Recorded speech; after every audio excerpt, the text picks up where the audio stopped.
ইফালে বিটিচিৰ সচিবালয়ত আক্ৰমণৰ হ'ব ন্যায়িক তদন্ত এই কথা ঘোষণা হাগ্ৰামা মহিলাৰী একশন মুডত এতিয়া বিটিচি প্ৰধান হাগ্ৰামা মহিলাৰী ন্যায়িক তদন্তৰ বাবে অনুৰোধ জনাইছে এতিয়া হাগ্ৰামা বিশ্ববিদ্যালয়ৰ ছাত্ৰ ছাত্ৰীয়ে সাব্যস্ত কৰিছিল প্ৰতিবাদ ভাঙি লণ্ড ভণ্ড কৰি পেলাইছিল সচিবালয়ৰ আজবাব জনজাতিকৰণৰ বিৰোধিতাৰে যোৱা 29 নৱেম্বৰত হৈছিল হিংসাত্মক প্ৰতিবাদ দুখনকৈ বিশ্ববিদ্যালয়ৰ বিৰুদ্ধে একশন এতিয়া হাগ্ৰামা চৰকাৰ অব্যাহতি দিয়া হল বড়োলেণ্ড বিশ্ববিদ্যালয়ৰ পঞ্জীয়ক ডক্টৰ সুবুং বসুমতাৰীক লগতে অব্যাহতি দিয়া হৈছে উপপঞ্জীয়ক ডক্টৰ বীৰফুং নাৰ্জাৰীক অব্যাহতি দিয়া হল কোকৰাঝাৰ বিশ্ববিদ্যালয়ৰ পঞ্জীয়ক ডক্টৰ ডিমাছা দ্ৰেব্ৰাং মুছাহাৰীক অব্যাহতি দিয়া হৈছে যোৱা 29 নৱেম্বৰত কোকৰাঝাৰ বিশ্ববিদ্যালয়ৰ বড়োলেণ্ড বিশ্ববিদ্যালয়ৰ একাংশ ছাত্ৰ ছাত্ৰী সহস্ৰাধিক ছাত্ৰ ছাত্ৰী ওলাই আহিছিল আৰু ছাত্ৰ ছাত্ৰী ওলাই আহি য'ত বড়োলেণ্ড পৰিষদীয় ভৱন আছে য'ত সচিবালয় আছে সেই সচিবালয়ত এক প্ৰকাৰ বিনা দ্বিধাই প্ৰৱেশ কৰিছিল আৰু বিনা দ্বিধাই প্ৰৱেশ কৰিছিল আৰক্ষী কিছু বাধা দিছিল যদিও গেট ঠেলা হেঁচা কৰি সোমাই গৈছিল আৰু অতি সুন্দৰকৈ নিৰ্মাণ কৰা বড়ো চুক্তিৰ পিছত 2003 চনত হোৱা বড়ো চুক্তিৰ পিছত যি তাত ষষ্ঠ অনুসূচীৰ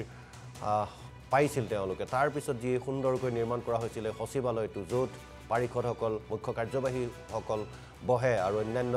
বিটিচিৰ পৰিষদীয় কাম কাজবিলাক য'ৰ পৰা পৰিচালনা হয় তাত এইদৰে গৈ লণ্ডভণ্ড কৰি পেলাইছিল কাৰণ 6 জনগোষ্ঠীৰ জনজাতিকৰণৰ বিৰোধিতা কৰিছিল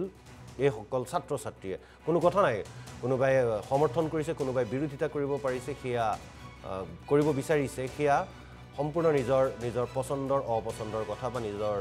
তেওঁলোকৰ নীতি আদৰ্শৰ কথা কিবা এটা আশংকা কৰি এইসকল জনজাতীয় ছাত্ৰ ছাত্ৰীয়ে এইদৰে প্ৰতিবাদ সাব্যস্ত কৰিছিল কিন্তু ইমান সুন্দৰকৈ আটক ধুনীয়াকৈ নিৰ্মাণ কৰা বড়োলেণ্ড সচিবালয় তথা পৰিষদীয় বিধান ভৱনটো এইদৰেই এফালৰ পৰা ধ্বংস কৰি পেলোৱাটো কেতিয়াও সমীচীন নহয় আৰু এই ক্ষেত্ৰত এতিয়া বড়োলেণ্ড বিশ্ববিদ্যালয় আৰু কোকৰাঝাৰ বিশ্ববিদ্যালয়ৰ পঞ্জীয়ক তথা উপপঞ্জীয়ক জড়িত থকাৰ অভিযোগ তুলি এতিয়া একশন মুডত বিটিচি প্ৰধান হাগ্ৰামা মহিলাৰী তেওঁলোকক নিলম্বন কৰা হৈছে আৰু ন্যায়িক তদন্তৰ ঘোষণা কৰিছে হাগ্ৰামা মহিলাৰীয়ে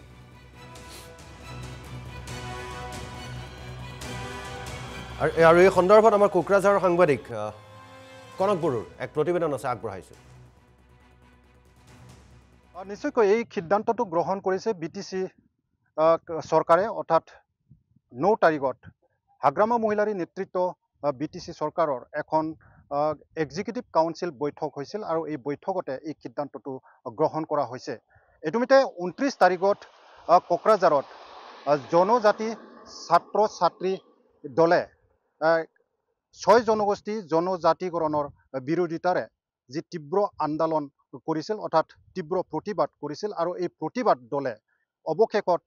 বিটিচি সচিবালয়ক আক্ৰমণ কৰি লণ্ডভণ্ড কৰাৰ এটা ঘটনা ঘটিছিল আৰু ইয়াৰ পিছতে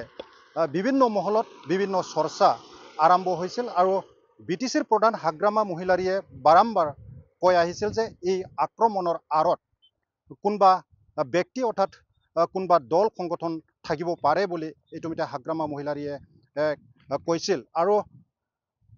হাগ্ৰামা মহিলাৰীয়ে ডাইৰেক্টলি কৈছিল যে নিখিল বড়ো ছাত্ৰ সন্থাৰ এইখন অৰ্থাৎ এই আক্ৰমণৰ আঁৰত আছে বুলি তেওঁ কৈছিল আৰু অৱশেষত যোৱা 9 তাৰিখত যি বিটিচিৰ এক্সিকিউটিভ কাউন্সিলৰ বৈঠক অনুষ্ঠিত হৈছিল আৰু ইয়াত তেওঁলোকে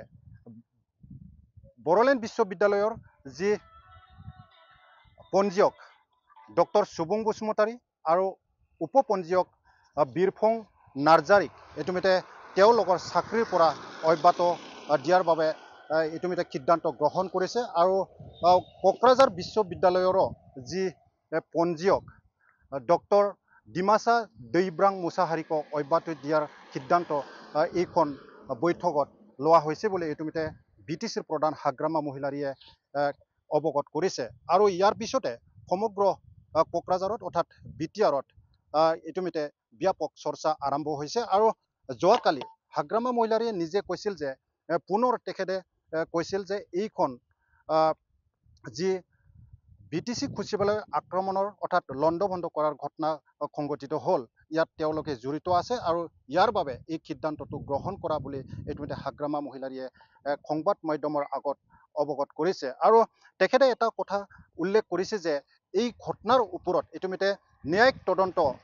কৰা হ'ব বুলিও অৰ্থাৎ কৰাৰ বাবে তেওঁলোকে অনুৰোধ কৰা বুলি ইতিমধ্যে হাগ্ৰামা মহিলাৰীয়ে অৱগত কৰিছে আৰু এই কথা ক'ব লাগিব যেহেতু 29 তাৰিখত এই ঘটনাটো সংঘটিত হৈছিল যেহেতু বড়োলেণ্ড বিশ্ববিদ্যালয়ৰ পৰা শ শ জনজাতি ছাত্ৰ ছাত্ৰীসকলে যি 6 জনগোষ্ঠী জনজাতিকৰণৰ যি চৰকাৰে অৰ্থাৎ গ্ৰুপ অফ মিনিষ্টাৰে যি সিদ্ধান্ত গ্ৰহণ কৰিছিল অৰ্থাৎ যি ৰেপৰ্ট দাখিল কৰিছিল ইয়াক বিৰোধিতা কৰি ইতিমধ্যে তেওঁলোকে বৃহৎ আন্দোলন আৰম্ভ কৰিছিল আৰু বড়োলেণ্ড বিশ্ববিদ্যালয়ৰ পৰা প্ৰায় 5 কিলোমিটাৰ তেওঁলোকে প্ৰতিবাদী ৰেলী আৰম্ভ কৰি BTC সচিবালয়ত প্ৰৱেশ কৰিছিল আৰু প্ৰৱেশ কৰাৰ পিছতে BTC সচিবালয়ক লণ্ডভণ্ড ইতিমধ্যে ছাত্ৰ সংগঠনে অৰ্থাৎ ছাত্ৰ ছাত্ৰীসকলে কৰিছিল ইয়াৰ পিছতে এই সিদ্ধান্তটো গ্ৰহণ কৰা বুলি ইতিমধ্যে হাগ্ৰামা মহিলাৰীয়ে অৱগত কৰিছে ক'ব লাগিব যেহেতু ৰাজ্য চৰকাৰৰ যি গ্ৰুপ অফ মিনিষ্টাৰে যি ৰিপৰ্ট 6 জনগোষ্ঠীৰ জনজাতিকৰণৰ যি ৰিপৰ্ট দাখিল কৰিলে এই দাখিল কৰাৰ পিছতে ইতিমধ্যে সমগ্ৰ ৰাজ্যত আজিও তীব্ৰ প্ৰতিবাদ অৰ্থাৎ তীব্ৰ আন্দোলন অব্যাহত আছে আৰু সমান্তৰালকৈ বিটিআৰৰ বিভিন্ন প্ৰান্তত আজিও ছাত্ৰ ছাত্ৰীসকলে তীব্ৰ প্ৰতিবাদ আৰম্ভ কৰিছে অৰ্থাৎ আজি তাৰিখতো অব্যাহত আছে বুলি ক'ব লাগিব যেহেতু আজি আবেলিও যেহেতু নিখিল বড়ো ছাত্ৰ সন্থাই এই সন্দৰ্ভত এখন তীব্ৰ প্ৰতিবাদ তেওঁলোকে ৰেলী